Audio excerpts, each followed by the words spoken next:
Hello guys, good morning and welcome back to my channel. তো আজকে বিশ্বকর্মা পুজো। আমি সকাল সকাল ঘুম থেকে উঠে ফ্রেশ হয়ে গিয়ে বাইরে তাকিয়ে দেখি সেই মেঘ পড়ছে, কিন্তু একটু খাওয়া দাওয়া করে নেওয়ার পর দেখলাম রোদ উঠছে বলে আমি মনোক্রাশ ভর্তি নিয়ে তাড়াতাড়ি করে রেডি হয়ে গিয়ে দিদির ছেলেকে নিয়ে নিচে যাওয়ার সময় দেখি দিদিও এসে গেছে। গিয়ে পুজোর জোগাড় হচ্ছে দেখে আমরা একটু ঘোরাফেরা করছিলাম। তারপর এদেরকে দেখে মনে হচ্ছে পুজোটা এদেরই, আমাদের কিছু না। তারপর দাদা বিশ্বকর্মা ঠাকুর হাতে ঘুড়ি দিয়ে দিল।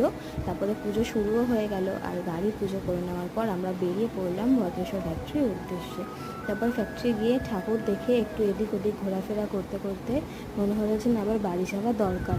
তারপরে বাড়ি এসে একটু খাওয়া দাওয়া করে ফ্রেশ ট্রেশ হয়ে বিকালবেলা আবার বেরিয়ে পড়লাম ভদ্রেশ্বর ফ্যাক্টরির উদ্দেশ্যে। তারপরে ফ্যাক্টরিতে গিয়ে দেখলাম সবাই বাড়ি চলে গেছে, তাই বাবা একটু চা খাওয়াতে নিয়ে গেল। তারপরে একটু মন্দির ঘুরে চলে এলাম বাড়ির দিকে। তো তোমাদের সাথে আবার দেখা হচ্ছে নেক্সট ভিডিওতে।